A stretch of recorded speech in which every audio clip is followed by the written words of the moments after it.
A paz do Senhor, meus amados irmãos. Eu tive fazendo um culto e ao terminar uma pessoa chegou para mim e falou que Deus coloca peso sobre as pessoas que elas não são capazes de carregar.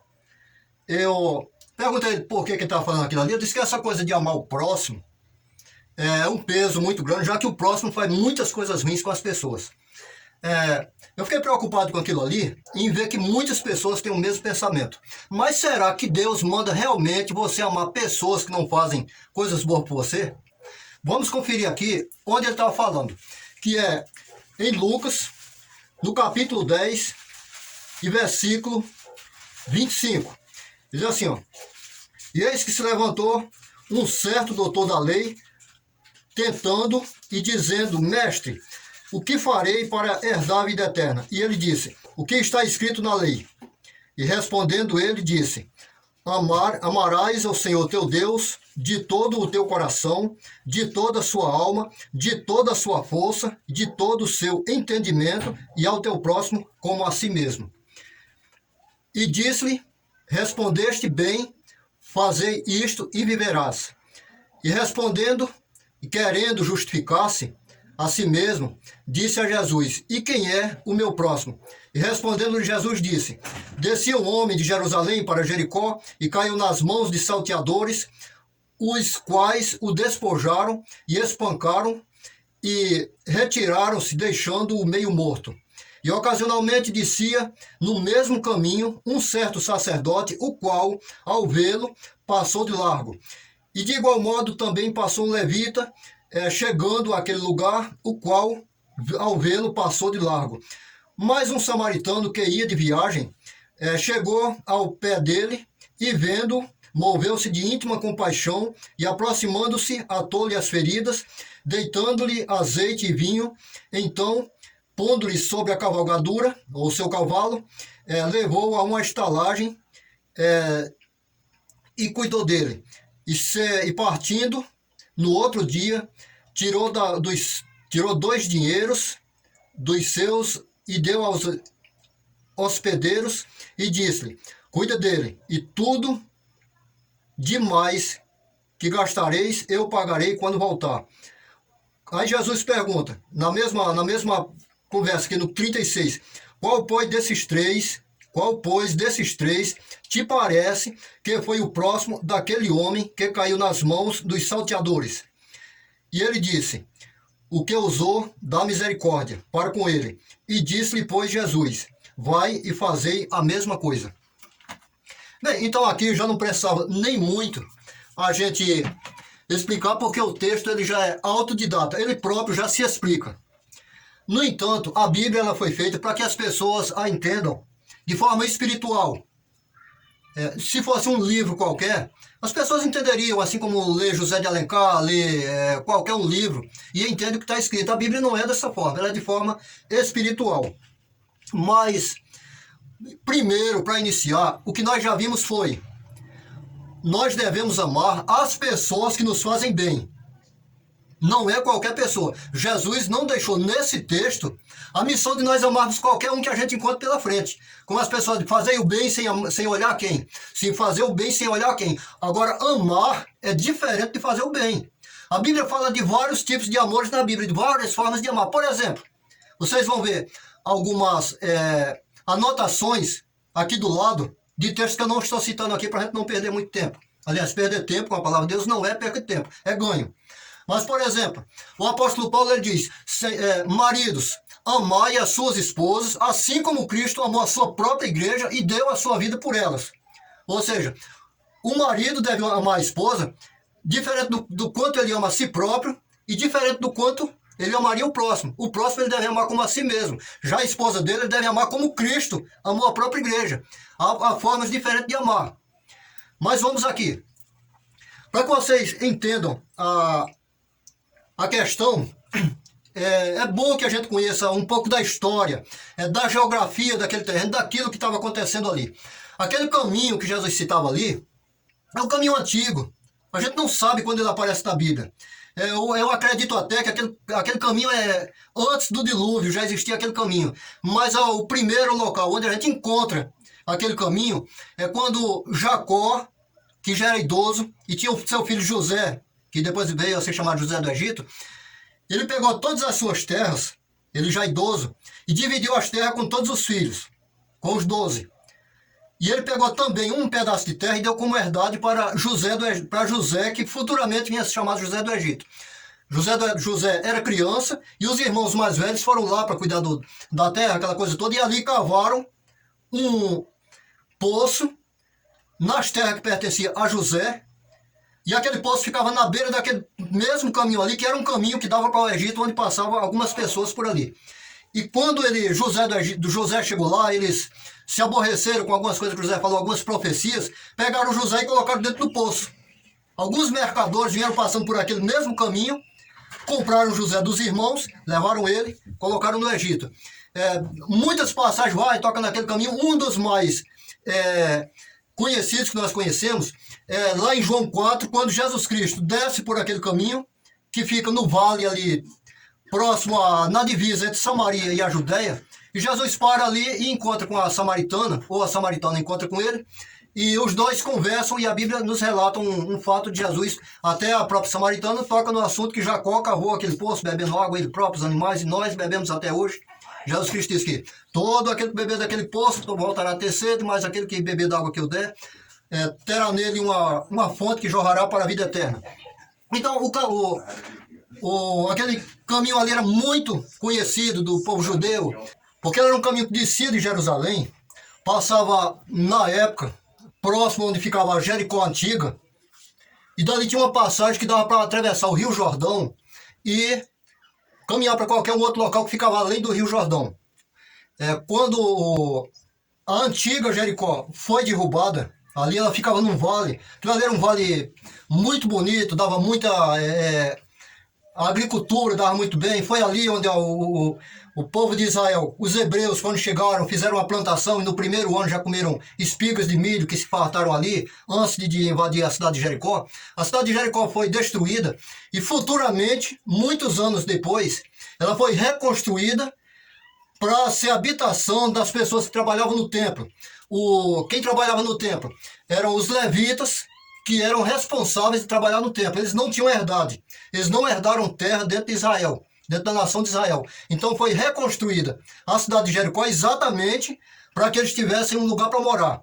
Ali não morava somente levita, mas era uma cidade de levitas morar. A cidade de Jericó, aquela que Jesus Cristo fez visitas nela durante o tempo que ele passou lá por Israel. E como aquilo ali era um vale que dava até a antiga cidade de Jericó, antes de ser reconstruída a cidade nova, o salmista Davi, ele chegou a escrever um texto que dizia assim: ainda que eu andasse pelo vale da sombra da morte, não temeria mal algum, porque o Senhor está comigo. Ou seja, aquele caminho já era tão perigoso, que quando ele descia das montanhas próximo de Jerusalém, que ele chegava naquele vale, aonde iniciava, onde estava o poço de Jacó, e dali até chegar em Jericó, aquilo ali era um vale, e aquele vale ali era muito perigoso, quando o salmista falou de algo muito perigoso, ele disse: ainda que eu andasse no caminho do vale da sombra da morte.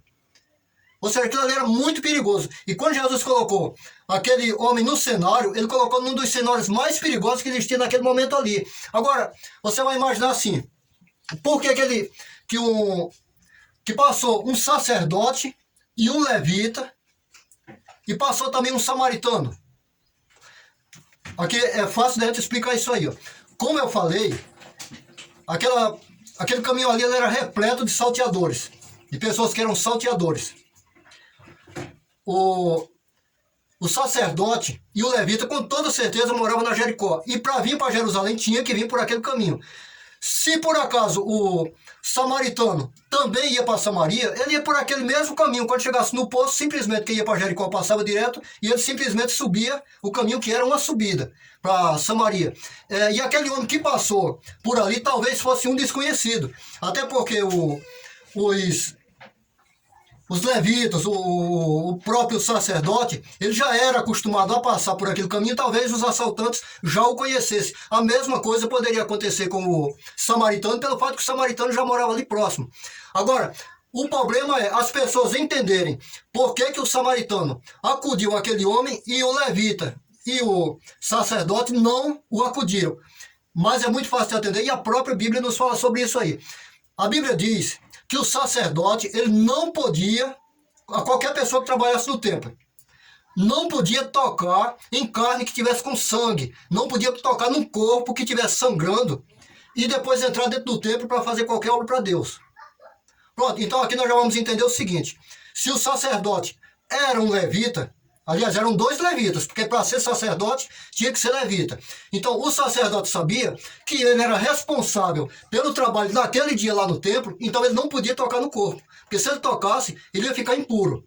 Com toda certeza, o levita que vinha junto, vinha logo depois, era a mesma coisa. O levita estava indo trabalhar no templo. Ele também não podia tocar, porque pela lei ele ficaria impuro para trabalhar no templo. Aí vem um samaritano. O samaritano ele não tinha coisa com templo, com coisa nenhuma, então ele chegou ali e acudiu aquele homem. Agora, nós devemos entender o seguinte: quando nós falamos de levitas e do povo levita e do povo samaritano, nós estamos falando de grupos de pessoas bravos. Lá em Israel, nós bravos, os samaritanos e os levitas são pessoas bravos e justiceiros. Isso aí, no decorrer da Bíblia, a gente vê. Na Bíblia, o bambambam de Israel era a tribo de Judá. Na verdade, os maiores feitos dentro de Israel foi feito pelo pessoal da tribo de Levi. Na tribo de Levi foi onde nasceu Moisés, que a mãe dele não teve medo do projeto de Faraó de matar criancinhas, e ela teve, o filho dela, escondeu por vários meses e depois foi lá, e todo mundo conhece a história. Entre os levitas está um homem que a mulher dele foi estuprada lá, e ele chegou, esquartejou a mulher, levou em cada lugar lá e exigiu justiça pela a morte da esposa dele. Então, dentro dos levitas, você vê muita coisa que os levitas fizeram ali para a justiça e como valentia dentro do povo de Israel. E a mesma coisa também se conta dentro dos samaritanos. Era um pessoal que eram muito justos e também eram muito valentes. Mas tirando tudo isso aqui, quando Jesus pergunta para o camarada: quem destes você acha que é o teu próximo? Ele poderia dizer assim: daqueles que passaram pelo caminho, o meu próximo é o sacerdote. Afinal de contas, é ele que está dentro do templo aqui, pregando a palavra de Deus, pá, aquela coisa toda. É o levita, porque é isso e aquilo outro. Talvez ele pudesse ser assim: não é o samaritano, porque nós somos intrigados com os samaritanos. Ele podia dizer qualquer coisa. No entanto, ele falou que o próximo daquele homem que estava caído, a pergunta é qual desses três era o próximo daquele homem que estava caído? Ele disse: o próximo daquele homem que estava caído era o samaritano que acudiu ele. Jesus Cristo disse: vá lá e faça a mesma coisa. Vá lá e faça a mesma coisa, o que agora? A pergunta dele é: quem é o meu próximo para que eu possa amá-lo? Jesus Cristo disse: vá lá, faça a mesma coisa. Caia no chão e espere que alguém dos que vão passando te socorra. Aquele que te socorrer será o teu próximo, que tu deve amá-lo. Você entendeu agora como é que ficou a coisa? Jesus não mandou que ele saísse procurando pessoas caídas no chão para ele socorrer, para ele se tornar o próximo do que estava caído no chão, não. Jesus mandou que ele caísse no chão e ficasse à espera de quantas pessoas passassem, para que uma delas socorresse ele, para que ele passasse a entender quem é o próximo dele. Entenderam? Ou seja, o meu próximo não é aquele camarada que bebe cachaça comigo. O meu próximo não é aquele que joga futebol comigo. O meu próximo não é aquele que vai na igreja comigo. O meu próximo é aquele que está comigo na hora da minha necessidade. É aquele que chora quando eu choro e ri quando eu ri. É aquele que não me abandona. É aquela pessoa que está comigo. O meu próximo que eu devo amar não é o camarada que me assaltou. O cara que me assaltou, eu não devo matar ele, é claro. Mas eu também não tenho a obrigação de amá-lo. A pessoa que falou mal de mim, inventou uma calúnia de mim, não adianta alguém vir dizer assim: não, ame ele, porque Deus disse: amai o teu próximo. Não, aquele cara não é meu próximo, ele é meu inimigo. Por justiça, eu posso não querer fazer nada por ele, mas o amor que eu tenho que dar por a pessoa que está ao meu lado e que está me ajudando a me levantar na hora que eu caio. Você entendeu? Quem era o próximo de Jesus na cruz? Jesus estava rodeado de pessoas ali. Você vai dizer todos, porque Jesus Cristo disse: Pai, amai, eles não sabem o que fazem. Sim, mas quando um camarada disse assim: que é isso, rapaz? Tu não vê que nós estamos na mesma situação? Nós estamos aqui porque nós roubamos, nós matamos, mas esse aí ele não fez nada. Senhor, lembra de mim quando estiver no paraíso. Ó, Jesus pediu para que Deus perdoasse os outros, mas para esse aí Jesus Cristo disse assim, hoje mesmo estarás comigo no paraíso. É como se Jesus dissesse assim, olha, eu vou te botar debaixo do braço e vou entrar no paraíso junto contigo, porque tu é o meu próximo, tu é o único que se levantou a meu favor nesse momento. Então, minha gente, espero que a minha mensagem tenha dado para elucidar alguma coisa. Estaremos sempre por aqui postando alguma coisa nas nossas redes sociais. Se você quiser nos encontrar em outras redes sociais, o YouTube, Facebook, aquela coisa toda, no Facebook, canal Falando de Deus. Também no Facebook eu tenho um canal onde eu ensino pessoas a consertar eletrodomésticos, algumas coisas assim, e nós temos muitas postagens por aí. Então é isso aí. Se você gostou, deixa o likezinho e tchau!